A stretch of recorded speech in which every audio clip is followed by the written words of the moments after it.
አዳም ወዴት ነህ ያልከኝ በፍቅር ድምፅ ፈለከኝ።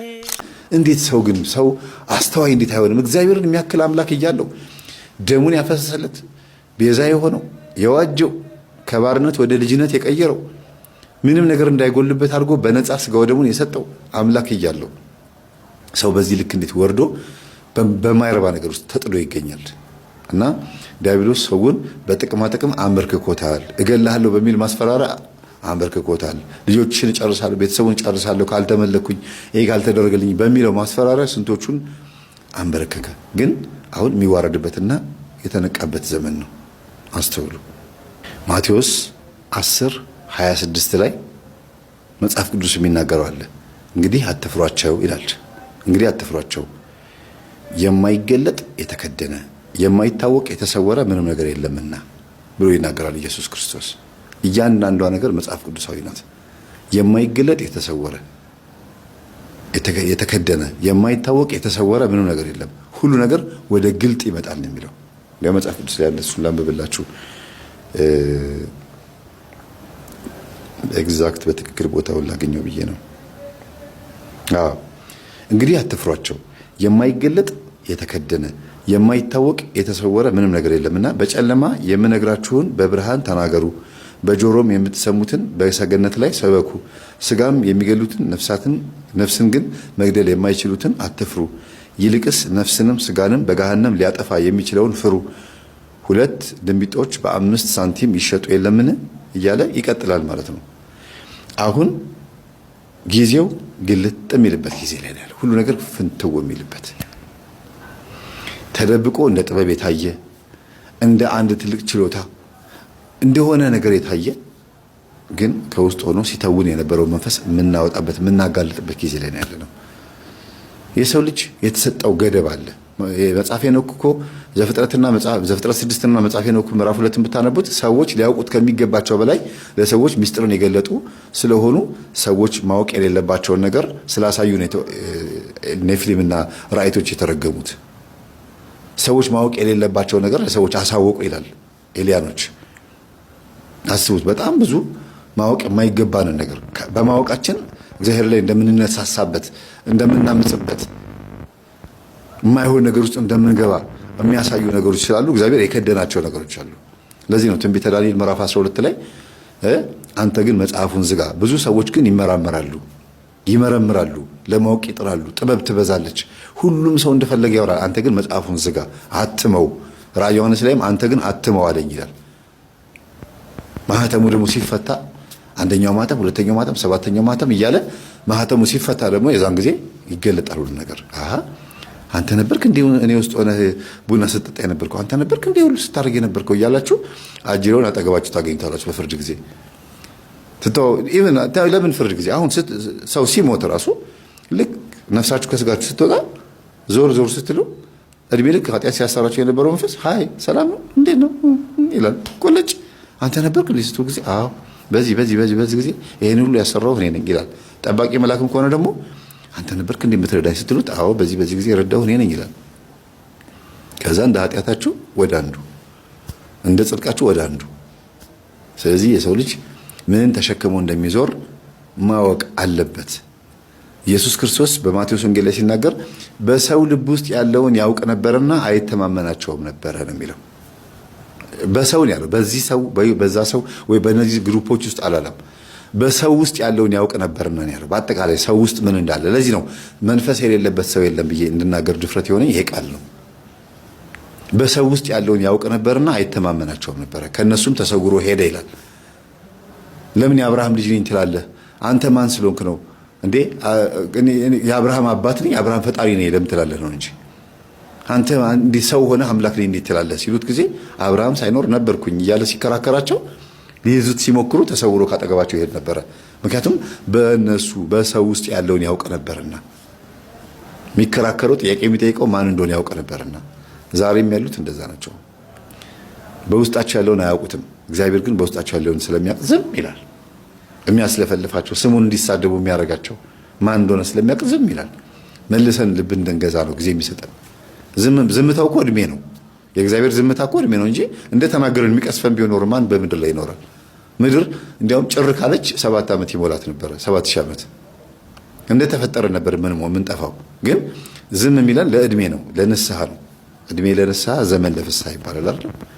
እና የእግዚአብሔር ዝምታ ቸርነቱ፣ ጸጥታው፣ ፍቅሩ እድሜ ነው፣ የንስሐ ጊዜ መስጫ ነው ማለት ነው እንጂ እዚህ ምድር ላይ እንደሆነ ነገር ሰርተን ይዘነው ተሸክመነው የምንገባው ፎቅ የለም፣ ወይም ደግሞ ይዘነው የምንገባው መኪና የለም። ገነት ሁሉ ነገር እዚህ ቀሪ ነው። ይሄ ትሬኒንግ ነው፣ መሰልጠኛ ቦታ ነው፣ ውትድርና የምንሰለጥንበት ቦታ ነው። አዳምና ሔዋን ኃጢአት ሰሩ፣ ወደ ምድር ተጣሉ። ከዛ ከምድር ወደ ገነት የምንገባው ግን በብዙ ትሬኒንግ ነው። ለምን ሲባል መጀመሪያ ገነት ኤዶም ገነት ፈጠረውና ኤልዳ የምትባል ቦታ ላይ ፈጠረውና ከዛ በኋላ ምን አደረገው? ገነት አስገባው። ገነት ላይ ግን ኃጢአት ሰራ። አትብላ የተባለውን በላ እና ተመለስ ተብሎ የተፈጠረበት ቦታ ላይ ወረወረው። ስለዚህ ከዚህ በኋላ ወደ ገነት የምትገባው በድካም ነው። መጀመሪያ ፈቅጄልህ ነበረ፣ ገነት ኑር አልኩህ፣ አትብላ ያልኩህን ሳትበላ 7 ዓመት ኖርክ። ከ7 ዓመት በኋላ ግን አምላክነትን ፈልገህ ይሄንን ሽተሃልና አባረሩ። ከዛ ገነትን ዘጋት በኪሩቤል በምትገለባበት ሰይፍ። ከዛስ ገነት የምንገባው በምንድን ነው ማለት ነው? በድካም በልፋት በእግዚአብሔር ቸርነት በቅዱስ ቁርባን እንዲሁ ዝም ብሎ አይገባም። ለምን? ገነት የገባ ገነት ማነው? መንግስተ ሰማያት ስለሚገባ ነው። ሲኦል የገባ ደግሞ ወደ ገሃነም ሻል ወዳለው እሳት ነው የሚገባው። ገሃነም እስካሁን የገባ የለም። ሲኦል ነው አጋንንት ራሱ እየተቃጠሉ ያሉት። ሰውም ገነት ነው እስካሁን ያለ ነው። መንግስተ ሰማያት ድንግል ማርያም ብቻ ነች ያለችው። ስለዚህ በዚህ ልክ የሰው ልጅ እጅግ በጣም በጣም በጣም ክፉ ልብ ይዞ በምድር ላይ የሚርመሰመስ ነው። ማን እንደሆነ ግን አያውቅም ውስጡ ያለውን። ግን መጽሐፍ ቅዱስ እንዲህ ይላል በዮሐንስ ወንጌል ምዕራፍ 2 ቁጥር 23 ነው 25 አካባቢ ላይ እንዲህ የሚል ቃል አለ። የሚገርም ቃል ነው። በፋሲካም በዓልም በኢየሩሳሌም ሳለ ያደረገውን ምልክት ሁሉ ባዩ ጊዜ ብዙ ሰዎች አመኑ ይላል። ምልክቱን ባዩ ጊዜ ነው ያመኑት። አስቡ፣ በምልክት የሚያምኑ ናቸው ማለት ነው።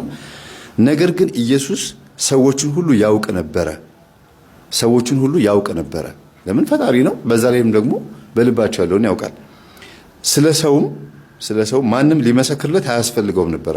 ሰው እኮ እንዲህ ነው፣ ሰው ምንድን ነው ብሎ ጠይቆ ሰው እንዲመሰክርለት አይፈልግም። ስለ ሰው ማንም እንዲመሰክርለት አይፈልግም ነበር። ለምን? የሰው ፈጣሪ የሰው አስገኝ ራሱ ስለሆነ ማለት ነው። አይፈልግም ነበርና አይተማመናቸውም ነበረ ይላል። አይተማመናቸውም፣ ሰዎች ውስጥ ያለውን ስለሚያውቅ አይተማመናቸውም ነበረ። በምልክት አምነው ነው የመጡት። ምልክትን አይተው እንደመጡ ምልክትን አይተው ሊሸሹ ይችላሉ። እና በሰው ውስጥ ያለውን ያውቅ ስለነበር ይላል። ከዛ ቀጥሎ ይላል ራሱ በሰው ያለውን ያውቅ ነበርና ይላል ቁጥር 25 ላይ ራሱ ኢየሱስ ክርስቶስ በሰው ያለውን ያውቅ ነበርና። ምንድነው በሰው ያለው? ራሱ የፈጠረን ከሆነ በሰው ምንድነው ያለው? ምን አለ በሰው ውስጥ እንዴ? እንከን እንዳይኖረን አድርጎ ከፈጠረን ምንድነው በሰው ውስጥ ያለው? የፈጠረው ነው የሚኖረው። ግን በሰው ውስጥ ያለውን ያውቅ ነበርና ሲል ሌላ ባዕድ ነገር መጥቶ እንደተቀላቀለብን ያውቅ ነበረ። አስተሳሰባችንንም እርኩሱንም ጭምር ነው ያለውን ያውቅ ነበር በሰው ውስጥ። እንዴ በጅምላ እኮ ነው ያለው። በፈሪሳዊ ገሌ አላለም። በሰው በአጠቃላይ በሰው ነው። ሰው በሚለው ፍጥረት ውስጥ ነው። እንግዲህ ይሄ የሚያሳየው የሰው ዘርን የጠላ ዲያብሎስ ሁሉንም ትውልድ እንደተቆጣጠረ ማሳያ ነው። እና እግዚአብሔር ይፈውሰን፣ እግዚአብሔር ያድነን። ራሳችን አድኑ። ሰላም ነው። እንዴት ብላ ታማትብበት? ኤልሻዳይ አዶናይ ጸባዖት እንዴት ትበልበት? በምላሷ ነው የምታማትበው። በምላስ ማማተብ የት ነው ያስተማርኩት? ይሄን 13 ዓመት ቡታጅራ 13 ዓመት። አንተ እንዴት አወቅ? በምላስ እንዳትገባ በምላስ ማማተብ። በቃ አንዳንድ ጊዜ በጣም ማማተብ ሲያስቸግራቸው ብዬ አስተምሬያለሁ። እዛ ጋንጩሩ ሲያስቸግር በምላስ ማማተብ፣ አፍን እዛ ትዘጋና አሁን አማተብኩ ማለት ነው። በቃ በምላስ ስታማተብበት ደግሞ አይገባም። ወይ ምላሰኛ ወይ ነገረኛ ሲያረጋችሁ ወይ አሜተኛ ሲያረጋችሁ አፋችሁን ገጥማችሁ በምላስ አማትቡበት ብዬ አስተምር ነበር። ለምን? ቡታጀራ ነገረኛ ነበር የሚበዛው፣ በጣም ነገረኛ። እባካችሁ ምላሳችሁ ማማተብ ይልመድ እስቲ ብዬ ቢቸግረኝ ነው። በዛው መሰረት ሲያማትቡ ደግሞ ሰይጣኑ ተያዘና ቁጭ አለ። የምላሳቸው ሰይጣን ቀጥቅጬ ከዛ በቃ ከዛ ስወጣ እንገርህ ላድሰው አሁን መጋቢት ላይ ቤቷ ሄድኩ። መጋቢት ቤቷ ሄድኩኝ። ብርቱካን ሙዝ ምናምን ይዤ ከዛ ቤቷ እሳት ቤቷ እሳት ጸሎት ቤት አለ ማለት አለ። እሳት ነው ቤቷ። ስገባ ተንቀጠቀስኩ ራሴው። እንደገና በቦርሳ ይዤ ምልስ ነዋ። ምኗን? ማደሻዋን እንዴት ልብላ? ጠጅ እንዴት ልቀመጥ? ወንበሩ እሳት፣ ቤቱ እሳት ሆነብኝ። ወደ ቤቴ ምልስ ሰው ወደ ቤቴ ምልስ። እሳት ቤቷ እሳት፣ እሷ እሳት፣ ባለቤቷ እሳት፣ ባሏ እሳት፣ ልጆቹስ ለበለበኝ። አሁንም ልጆቹም እሳት ታውቃለህ? እሳት ልጆቹም እሳት። እንዲህ አላየኋቸውም ልጆቿን። ለምን? እነሱ የሚታዩ አይደሉም። የምላስ ማማተቡ አይገርምህም? አስተማርካት፣ ብዙ ነገር አስተምርሃታል፣ ለውጠሃታል። ነው በግድ እኮ ነው። በል አፍለውጥ፣ ቶሎ ተዘጋጅ።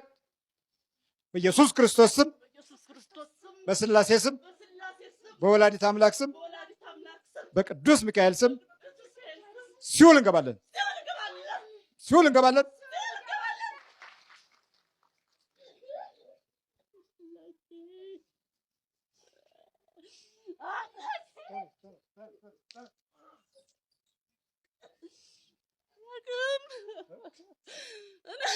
እሺ ዘውድ እንዴት ነው?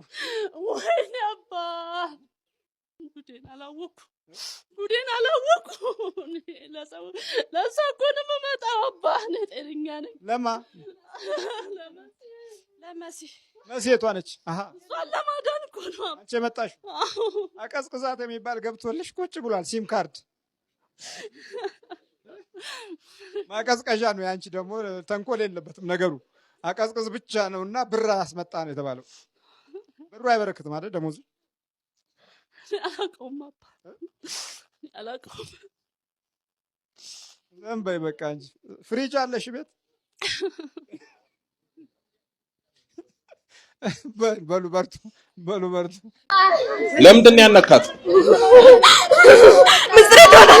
ሚስጥሬን ታውጣለች። ለወደዚህ እሺ። ማን ያለው? መተት። ሌላስ? ቡዳ አረድላ። ምን አድርገህ ተብለህ ነው መተት? እንዴት ነበር እስካሁን ያነካት? ትጸልያለች፣ ትሰግዳለች፣ 10 ስም ትጠራለች። አረ እንደውም ልጅ 10 ስም ትጠራለች። እሺ ሌላስ? በስላሴ ስም ምን አረጋችኋት? ምን አላረኩ ነገር የለ። ልጅ አሳጣሁት፣ ስራ አሳጣሁት። ብታይ ሱቁ ማአት ነበር በፊት፣ አሁን ግን ባዶ ቀረ። ስንት ሱቅ ነበራት? አንድ ሱቅ ነበረ፣ ግን በጣም የምትለፋ ሴት ነበረች። እሺ ልጅ ምን አረክ? አጨናገፍክ ወይስ ከለከልክ? ልጅ ምን አረክባት? ገደልኩት። የሁለት ወር ሱቅ ነበራት፣ ትሰራበት ነበረ። እሱም ተበላሸ። ዝም በል። ነበረች የምትሞተው። የ2 ወር ደግሞ ጽንስ አጨናገፈ፣ ህይወቷን አመሰቃቀለ። አንዳንድ ጊዜ በመተት ክፉ ሰዎች ክፉ ነገር ያደርጉብናል። ያንን ክፉ ነገር ደግሞ እግዚአብሔር እንዳደረገብን አድርገን የምናስብ የምንማረር በጣም ብዙ ሰዎች አሉ። ደጉን እግዚአብሔር በክፉ ሰዓታችን የምናከፋ በጣም ብዙ ሰዎች አሉ። ፈተናው መከራው ሲደርስብን ከነጠላችን ከህይወታችን ጀርባ ያለውን አናይም፣ አናውቅም። እግዚአብሔር ነው እንዲያረጋኝ እንላለን። ብዙዎች ያረግዛሉ፣ ጽንስ ይጨናገፋል። እግዚአብሔር ሰጠኝና ነሳን እንላለን። በአሁን ሰዓት እኮ ያልተያዘ የለም። እግዚአብሔር ይማረን፣ እሱ ይፍታል። እሺ ተዘጋጅ። በስላሴ ስም በልጥራ። በስላሴ ስም በል። በመድኃኔዓለም ስም በኪዳነ ምሕረት ስም በቅዱስ ሚካኤል ስም በቅዱስ ገብርኤል ስም በቅዱስ ሩፋኤል ስም ሁላችንም ለቀናል። በስላሴ ስም በሲኦል ታስረናል። የዘጋነውን እድሏን የዘጋነውን ማህፀኗን በኪዳነ ምሕረት ስም ከፍተናል። በል ሰባት ጮህ እናውጣለን። ቶሎ በል አንድ ቀጥል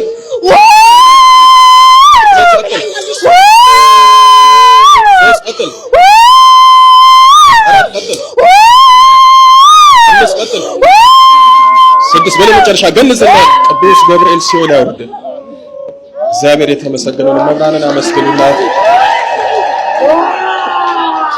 ታይ ለእናት እግዚአብሔር ደህና ነሽ?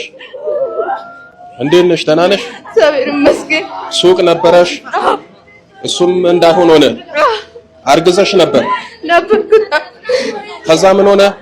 ወልጄ በሁለተኛ ወር ነው ያጣሁት። ወልደሽ ነው የሞተብሽ? ወልጄው የሁለት ወር ነው ያጣሁት። እንግዲህ መተቱ የቤተሰቡ ዛር ጉዳውን እንዲያረጋሽ ለቤታችን የመጨረሻ ታርግልሽ። መብራን የተባረከ ሊት ትስጥሽ በሏት። በከዘራ የመጣ በዊልቸር አሜሪካ ውስጥ የሚንቀሳቀስ በሞተር ጉልበት የሚሄድ የነበረው አሁን ደረቱን ነፍቶ እየመጣ ነው። ከዘራውንም ጥሎታል። እንዳልሳለም ገርግሮኝ ነበር ያሳልሙኝ። ተሳለም በቃ ይኸውልህ። እስቲ ዱብ ዱብ በል።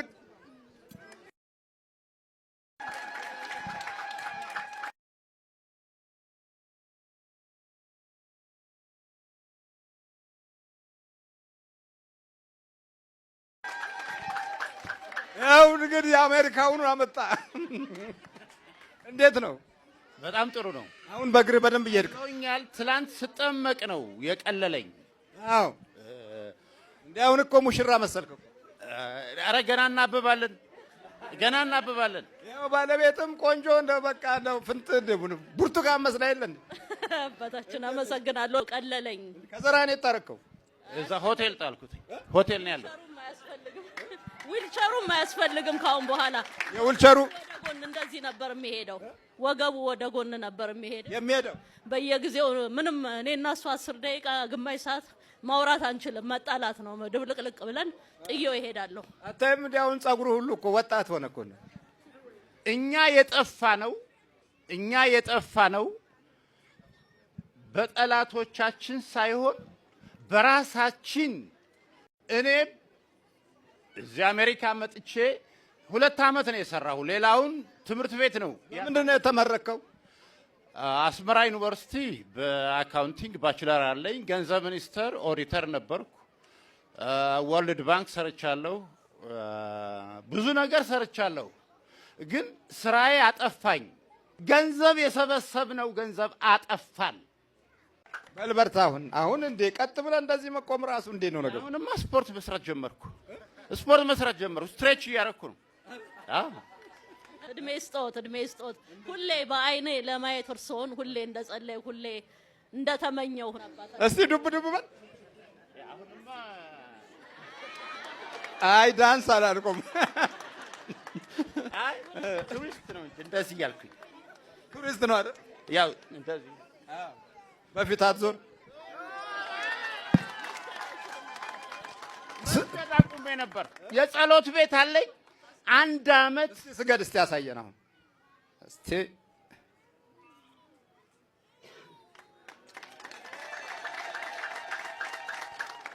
አሁን ያው ከ3 ዓመት በላይ ያው ዊልቸር ላይ ስለነበርኩ እግዚአብሔር ይስጥልኝ። ይኸው ጸጉሩን ጥሏል። ይሄን ጭብርር ያለው ተስፋ የቆረጠ የሚመስለው የሆነ ድሪቶ የበዛበት ነገር እዚህ ጋር ተሎ ነበረው ምናምን። ያ ሁሉ የተስፋ መቁረጥ ምልክት ነበረ። አሁንማ በቃ ኮረዳ እንዳልልህ ወንድ ነህ። ምን ላድርግ? በርታ። እሺ በል ቹቹ እንዳውም ብዙ ግጥም የገጠመ ከዚህ በፊት አንድ የግጥም መጽሐፍ ሰጥቶኝ እንደው ይገርመኝ ነበር አገጣጠሙ ሁሉ። ግጥሙ ግን ምን እንደሆነ ታውቃላችሁ? እግዚአብሔርን የሚቃወም ግጥም ነበረ። በስመ አብ ወወልድ ወመንፈስ ቅዱስ አሐዱ አምላክ አሜን። በጌታችን እና በመድኃኒታችን በኢየሱስ ክርስቶስ ሰላም፣ ፍቅር፣ ጸጋና ሞገስ፣ በረከትና ተስፋ ሁላችሁም የወንጌል ተማሪዎች እግዚአብሔር እና ጸጋውን አብዝቶ ለዚህ ስላደረሰን ክብር ምስጋና ይግባው። እንደምን ሰነበታችሁ? እንደምን ከረማችሁ? እንደምን አደራችሁ? እንደምን ዋላችሁ? እንደምን አመሻችሁ? በየክፍለ ግዛታችሁ እግዚአብሔር አምላክ ኃጢአታችንን በደላችንን ይቅር ብሎ በሰማያዊ ቸርነቱ ይባርካችሁ፣ ይባርከን። አሜን። የዛሬው የወንጌል ርዕሳችን ምርቃት ምንድነው የሚለውን ባለፈው ተምረናል። ዛሬ ደግሞ እርግማን ምንድነው? የእርግማን ጅማሬ ወዴት ይወስዳል? አካሄዳችንና ኑሯችን ህይወታችንና ዘመናችን ላይ የሚያሳድረው ተጽዕኖስ ደግሞ ምንድነው? አካላዊ ገጽታችን ላይ የሚኖረው ባህሪው ያገዛዝ እና ስር የሰደደ የጥፋት ስሜቶች ሁሉ ወዴት ይወስዳሉ? ምን ያደርሳል? የሚለውን ነገር የምንማርበት ይሆናል። እንደ ርዕስ የምንወስደው የእርግማን ጅማሬ እንዴት ነው በመጽሐፍ ቅዱስ ውስጥ በደንብ ሊታሰብ ሊጠና ልጆች ሊያውቁት ሊማሩት የሚገባ እውነት ነው። እርግማን ከፍተኛ የሆነ የህይወት ምስቅልቅል እና ማህበራዊ ነውጦችን ሁሉ ሊያመጣ የሚችል አደጋ ነው። እርግማን ተደብቆ በሰውነት ውስጥ ስራ የሚሰራ ጊዜ፣ ወቅትን፣ ሰዓትን ሁሉ የሚቀጥር ቀጠሮ ያለው ነው።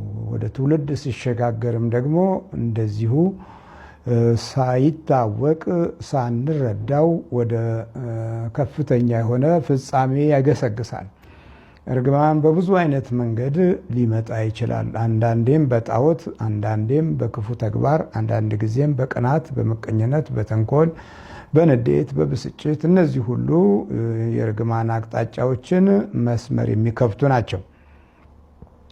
ስለዚህ የዛሬውን የእርግማን ጉዞና ጅማሬ የምንመለከተው በዘፍጥረት 4 ቁጥር 5 ላይ ያለው ቃል ይሆናል። ወይዜኒ እርግምተ ትኩን ምድር እንተ አብቀወት ከመ ትስተይ ደሞ ለኡከ እምኔከ ይላል በግዕዙ። በአማርኛው ደግሞ እንዲህ ይላል። የሚገርም ነው። አሁንም የወንድምህን ደም ከእጅህ ለመበቀል አፏን በከፈተች ምድር ላይ አንተ የተረገምህ ነህ። እርግማን ጀመረ። አዳምና ሔዋን ነበሩ። ከዛም አቤልና ቃየል ነበሩ። አሁን በሁለቱ ልጆች መካከል ነው እርግማን የጀመረው። በተለይም ደግሞ አቤል ደግ፣ በመስዋዕቱ የከበረ፣ ለእግዚአብሔር ተስፋ ምልክት የሆነ ለአዳምና ለዘሩ የወደፊት አቅጣጫቸውን የሚተልም መስዋዕት ያቀረበ በእግዚአብሔር መገለጥ ውስጥ በመስዋዕት በረከት ውስጥ የሚታወቅ ሲሆን ቃየን ደግሞ በእርሻ ባለው ሀብት የሚታወቅ ሆነና ግን በአቤል መስዋዕት ተናደደ፣ ፊቱ ጠቆረ፣ ገጹ ተለወጠ። ስለዚህ አቤል በቃየን እጅ ሞተ፣ ተገደለ። በዚህ ጊዜ እርግማን በቃየን ሕይወት ውስጥ ገባ። ይሄ እርግማን ገጸ እርግማን ይባላል። የገጽ እርግማን ነው። በዕብራይስጡ ፊደሉ ሲተረጎም ምንድን ነው የሚለው? ግን ከፈውስ በፊት መማር አለብን። ከፈውስ በፊት ካልተማር ፈውሱ አይገባንም። ዝም ብሎ አይን ጥላ ወጥቶልህ ብትሄድ ቡዳው አለ፣ ቡዳው ወጥቶልህ ብትሄድ መተቱ አለ፣ መተቱ ወጥቶልህ ብትሄድ ዛሩ አለ፣ ዛሩ ወጥቶልህ ብትሄድ ልክፍቱ አለ፣ ልክፍቱ ወጥቶልህ ብትሄድ ኢየሱሱ አለ። አንዱ ወጣ ማለት ሁሉም ለቀቀህ ማለት አይደለም። ሁሉም ወጣ ማለት አይደለም። ይሄንን ካልተገነዘብን ካላወቅነውና ካልተማርነው የኔ ሰይጣን አይወጣም እያልክ ነው የምትኖረው። የኔ ሰይጣን አይለቅም እያልክ የኔ አርገው ዘር አርገው ወዳጅ አርገው ነው የምትኖረው።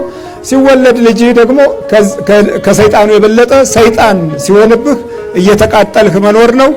የኔ ሰይጣን አልወጣም ልጅም ሰይጣን ሆነ እያልክ ዘርህን ወደ ሰይጣን ለውጠህ ቁጭ ትላለህ። ኧረ እባካችሁ በአዲሱ ማሰሮ ጨው ያስፈልገናል። ከዛ በኋላ ይህን ውሃ ፈውሼዋለሁ። ማን ይላል ነው ያለው? እኔ ፈውሼሃለሁ ብዬ አውቃለሁ እንዴ? ግን ትላላችሁ እኮ እናንተ ዞር ታረጉትና እንደው ፈውሳለሁ ይላል ትላላችሁ። ደግሞ በጥሩ ቃል አይደለም፣ ቅብጥብጥ ባለ ቃል በውስጥ በኩል ብልሽትሽት ባለ ቃል ነው የምትናገሩት። እኔ ፈውሻለሁ አይደለም እኮ እግዚአብሔር ምን ይላችኋል? ይፈውሳችኋል። ከዚህ በኋላ ሞትና ጭንገፋ አይሆንበትም አለ።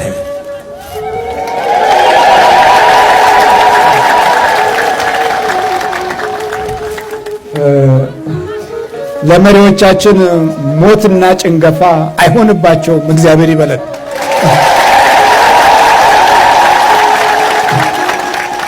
ለአባቶቻችን ሞትና ጭንገፋ አይሆንባችሁ፣ እግዚአብሔር ይበለን።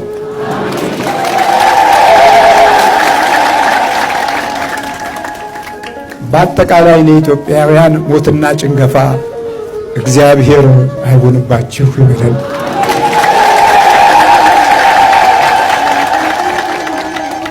ዛሬ በየመንደሩ ጨንግፈናል። ቋንቋችን ተዘበራርቋል። የትምህርት አጀንዳችን ጎሳና ዘር ሆኗል። አስተሳሰባችን ከእግዚአብሔር ብርሃናዊ ኃይል ወጥቷል። በእምነት የተቃኘ ኑሮ፣ ጊዜ፣ ዘመንና ዕውቀትም ጠፍቷል። ይሄ ነው ሞትና ጭንገፋ ማለት። ይሄ እኮ አገራዊነት ጠፍቶ የኢትዮጵያዊነት ወገንነት ከህይወታችን ወድሞ አንተ አማራ፣ አንተ ጉራጌ፣ አንተ ከምባታ፣ አንተ ትግሬ፣ አንተ ኤርትራዊ ስንባባል እግዚአብሔር መሬቱን ሲፈጥር ኤርትራዊ ብሎ አልነበረም?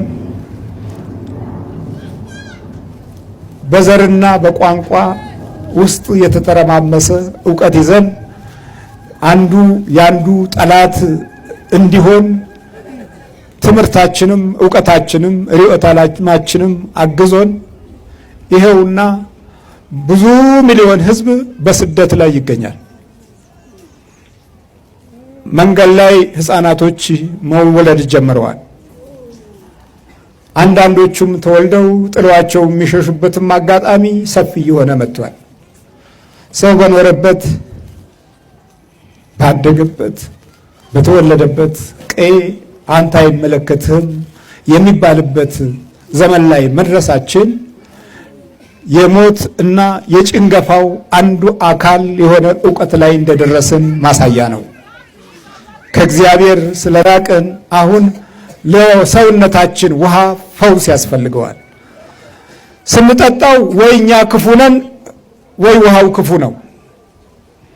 አልያም ደግሞ በክፉ መንፈስ ስለተያዝን ውስጣችን የሚገባው ውሃ አብሮ በባህሪያችን ውስጥ ካለው ክፋት ጋር ተዛምዶ ለክፋት እንነቃነቃለን፣ ለግፍ እንሮጣለን። ስለዚህ እግዚአብሔር ምሕረቱን ያብዛልን። ውሃው ከዛ በኋላ ተፈወሰ።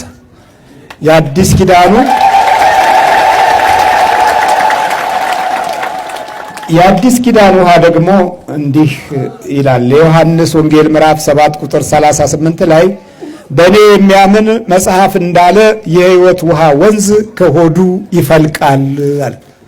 ከምን ይፈልቃል ነው ያለው? ያኛው የክፋት ውሃ፣ ይሄኛው ግን የምን ውሃ? የሕይወት ውሃ። ከየት ይፈልቃል ታዲያ? ከኛ ወድ ምንድን ነው የሚፈልቀው? ነገር አይደል? ተንኮል አይደል? ግፍ አይደል? ምቀኝነት አይደል? በነጠላ የምንቀና አይደለንም? በካልሲ የምንቀና አይደለንም? ነግሬያቸዋለሁ። ቡታጀራ ሳገለግል በነበረ ጊዜ ይሄ 9ኛ ካልሲ ነው አለኝ አንድ ሰው። አውልቄ ነው መቼም የምገባው ቤተክርስቲያን እንዲያየን። ይሄ 9ኛ ካልሲ ነው። እኔም አላውቀውም እኮ በኋላ ቤት እጄ ስቆጥረው 9 ካልሲ ነው ያለ። ልክ ነው። አይ እንዲህ ከሚቆጠር አልኩና በረባሱ አደረኩ። በካልሲው ይውላችሁ ወርደን መቼ ነው የምናድገው ስንል እንዲህ አይነት ልብ ይዘን አይደለም የምናድገው። እንዲህ አይነት ህሊና ይዘን አይደለም የምናድገው። በትንሹ ነገር እንደዚህ ስንወርድ ተመልከቱ። ስለዚህ ክፉ ነው ባህሪያችን ውስጥ እንደ እዚህ የህይወት ወንዝ ውሃ ከወዱ ይፈልቃል ነው ያለው አምላካችን መድኃኒታችን ኢየሱስ ክርስቶስ መጣና ከቅድስት ድንግል ማርያም ህይወት ከህይወቷ ህይወት ከነፍሷ ነፍስ ከባህሪዋ ከቅድስና ባህሪዋ ሰማያዊ ቅድስናውን ይዞ በመንፈስ ቅዱስ ግብር ተወልዶ እግዚአብሔር አምላክነትን ሳይተው ሰማያዊ መንግስቱን ሳይረሳ ህይወታችንን የመንግስቱ አካል በማድረግ በቤተልሔም ግርግም ተወልዶ ሰብአ ሰገል በፊቱ ተንበርክከው ሰግደው የአምልኮት ክብርን ዋጋን አሳይተው ወደ ሄሮድስ እንዳይመለሱ በሌላ መንገድ እንዲሄዱ አድርጎ እርሱም እንደገና ከህፃናት ሞት ከህፃናት ግድያ ለማምለጥ በድንግል ማርያምና በዮሴፍ እቅፍ ወደ ግብፅ ሄዶ ከዛ በኋላ የህይወት ውሃ ወንዝ ሊሆነን በቅድስት ዮርዳኖስ ራሱን ዝቅ አድርጎ በዮሐንስ ተጠምቆ ሰማይ ተከፍቶ መባረክን ለህይወት ሰጠን። እግዚአብሔር ስሙ የተመሰገነ ይሁን። ታዲያ በመተት የሚያምን አይደለም ያለው፣ በእኔ የሚያምን ነው ያለው። በምን የሚያምን? በእኔ የሚያምን መጽሐፍ እንዳለ የህይወት ውሃ ወንዝ ከሆዱ ይፈልቃል። ምቀኝነት ይፈልቃል አይደለም ያለው፣ ክፋት ይፈልቃል አይደለም ያለው፣ የህይወት ውሃ ወንዝ፣ የህይወት ውሃ ወንዝ። ከዛ በኋላ የወደቁትን እያነሳ የተቸገሩትን እያጽናና የተራቡትን እየባረከ እየመገበ እያበዛ ደም የሚፈሳትን ሁሉ በመዳሰስና በችግሯ ውስጥ በመካፈል ምሕረት እየሰጠ የህይወት ውሃ ወንዝ እንዲፈልቅ እግዚአብሔር ሰው ሆኖ ሰው እግዚአብሔር ሆኖ ባረከን። በቅድስናዋ ኃይል ውስጥ እንድንራመድ በክርስቶስ ሥጋና ደም ታንጸን ክርስቲያኖች እንድንባል የስሙን ክብር ሰጠን። ከዛ በኋላ በስሜ የሚያምኑ ሁሉም ማድረግ ይችላሉ፣ ከኔም የሚበልጥ ስራ ሊሰሩ ይችላሉ ብሎ ስልጣኑን አካፈለን። ቤተ ክርስቲያን በክርስቶስ ኃይልና ጸጋ ቆመች። በወላዲተ አምላክ ምሕረትና ቸርነት በሰማያዊ ተስፋና ራእይ የታነጽን ትውልድ እንድንሆን አዲሷ ማሰሮ ማነች ማለት ነው? እመቤታችን ቅድስት ድንግል ማርያም።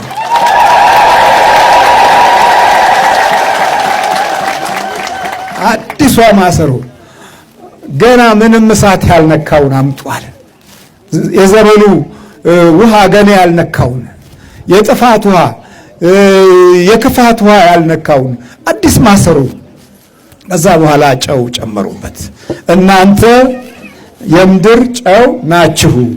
ጨው አልጫ ቢሆን አልጫው በምን ይላል? በምን ይጣፍጣል? ስለዚህ እናንተ የዓለም ብርሃን ናችሁ በማለት ኃይሉንና ሰማያዊ ስጦታውን ሲያካፍለን አልሰሰተም። ዛሬ ታዲያ ሰው ለምን ትደራለህ ተብሎ ወንጀል ፈላልጎ ሰውን ማሰቃየት የምን ታሪክ ነው ይሄ? ይህን ያህል ጊዜ ስንሰቃይ የነበረው የምን ታሪክ ይመስላችኋል? ማጨንገፍ እኮ ነው። የሞት ህይወትን መውደድ እኮ ነው። ግፍን እኮ ማበረታታት ነው። ያጠረን የህይወት ውሃ ነው። ክፉ ውሃንማ ይኸውና የእግዚአብሔርን ቃል ስሙ ስንባል ጆሮአችንን ድፍን ያደርገዋል። እውነትን ተከተሉ ስንባል እውነት መከራና መራራ ይሆንብናል። የእግዚአብሔር ክብር እንዳይገባን እንዳናቀው ውስጣችን በሌላ የድንዛዜ መንፈስ ተይዟል። ስለዚህ የምንታገለው ከዚህ ከማደንዘዣው መንፈስ ጋር ነው። ለብዙ ዘመናት የታገልነውም ይሄን ነው። እንድትማሩም የተፈለገው በጠላት ላይ የሰለጠነ ክርስቲያኖች እንድንሆን ነው። መናፍቅ እንድንሆን አይደለም። ጅላጅል እንድንሆን አይደለም። ዛሬ ሃይማኖት ፍለጋ የሚኬድበት ዘመን በርትቶና ጎልብቶ ሰይጣን በካራቴ የሚወጣበት አዳራሽ ሩጫ ጀምረናል። በካራቴ ነው ማስወጣው አለ። የኔን መቁጠሪያ የሱዳን መተት ነው አላችሁ። በኋላ የምታዩት ደግሞ ሰይጣን በካራቴ የሚመታበትን ሆነ። መናፍስት ለመናፍስት ስራቸውን እጅግ በጣም በዘመናዊ ስልት ሲሮጡ እኛ ግንዛቤው የለንም፣ ማስተዋል የለንም። ሕሊናችንም ፈቃደኛ አይደለም። የምንሰማው መራርጠን ነው። በጎ ላይ እሺ አላለንም።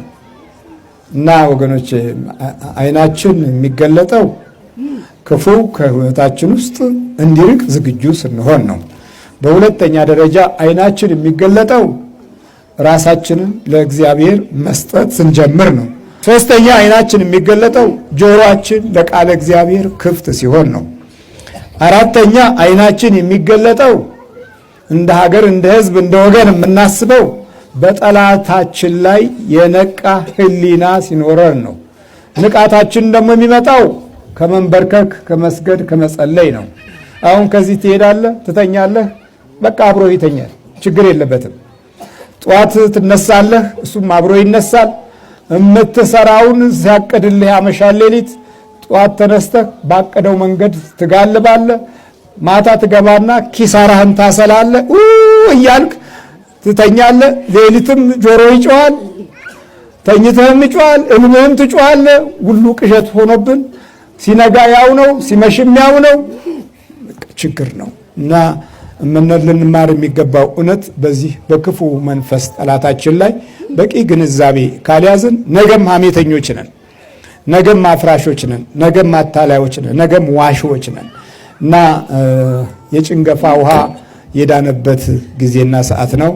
ዛሬም ስንጨነግፍ የኖርንበትን ዘመን አስቡት። በአብዮት ዘመን ረጅሙን ጊዜ አበላሽተናል። በሁለተኛው አብዮት ዘመንም ይሄው ረጅሙን ጊዜ አጥፍተናል። 1 2 3 ትውልድ ጨንግፎብናል። አሁን ተመለስ አትመለስ ትግል ነው። ከውስጥ የገባው ጠላት ይውጣ አትውጣ ትግል ነው። አያችሁ የገጠመን ሁኔታ ልክ በኢያሪኮ ምድር አጠገብ ላይ እንዳለችው እንደ ኤልሳ ውሃ ነው። ዛሬ የኤልሳ ውሃ የዛችን አገር ሕይወት ትመግባለች። እስከ ዛሬ ድረስ ተፈውሷል። የፈውስ ውሃ የሕይወት ውሃ ኢየሱስ ክርስቶስ የድንግል ማርያም ልጅ ከሁላችን ጋር ይሁን። ሰላም እግዚአብሔር አይላችሁ።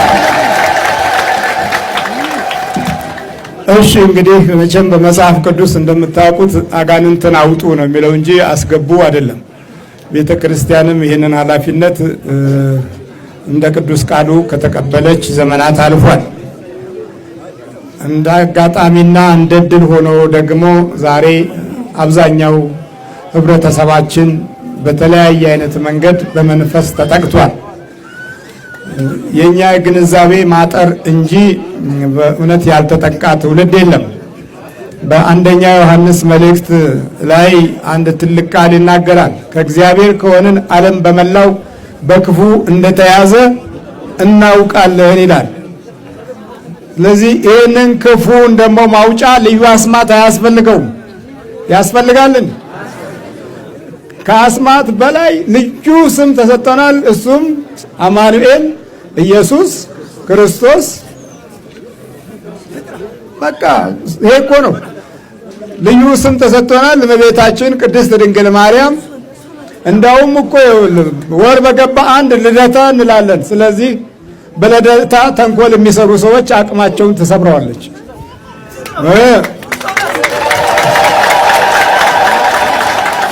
ወር በገባ 12 እንላለን። ደም አፍሳሾች በ12 ቀን ወር በገባ በ12 እናፈሳለን ቢሉም ምንም ትንሽ ነው። ለውርደታቸው የሚሆን ነው የሚያፈሱት። እኛ ኢትዮጵያውያን ከእንዲህ አይነት ታሪካዊ የሆነ የአምልኮት ኃይል ጋር የተያያዝንን። ስለዚህ የፈለጉትን ነገር ቢሉ የፈለጉትን ነገር ቢያደርጉ እኛ መቼም እንደ ሩዋንዳ አንሆንም። እንሆናለን እንዴ? እንዴት አድርጎ ወር በገባ 7 ሥላሴ እንላለን አይደል እንዴ? በአብ በወልድ በመንፈስ ቅዱስ ስም ተጠምቀናል። ስለዚህ ወር በገባ ሥላሴዎች ይጠብቁናል። ወር በገባ 21 እንላለን አይደል? ታዲያ የማቀን ነው 21? ሰይጣን እንኳን ሲጠራ የእመቤታችን ቀን አይልም፣ 21ዷ ነው የሚለው። 21ዷ እያለ ያወራል፣ ስሟን ላለመጥራት ማለት ነው። ለኛ የተሰጠን ስም ግን ኃያል ነውና በዚህ ኃያል ስም ነው መናፍስቶች የሚመጡት እንጂ በሱዳን መተት አይደለም። ተሳስታችኋል። ዝም ብለን ነው። ሱዳን መተት እንዲህ ቢኖራት ኖሮ እስካሁን ምን ታደርግ ነበር? ስንት መቶ ሺህ ደፍተራ ሱዳን ሄዶ አይገዛም? ከዛ የሚመጣ ከሆነ እንደውም እዛ ሱዳን ብዙ ሰው ነው የተፈወሰው ካላችሁ ሳይቀር እና ቤተ ክርስቲያን ሁሉ በደንብ ታንጿል። ከሱዳን የሚመጣ መተት ምንም ነገር የለም። እሺ በጌታችን በኢየሱስ ክርስቶስ ስም በወላዲተ አምላክ ስም መተት፣ ቡዳ፣ ዛር፣ ውቃቢ ትወጣለህ። አዳም ወዴት ነህ ያልከኝ በፍቅር ድምፅ ፈለከኝ። አልብሰኛል ነጩን ልብስ እወድሃለሁ ኢየሱስ አከብረሃለሁ ክርስቶስ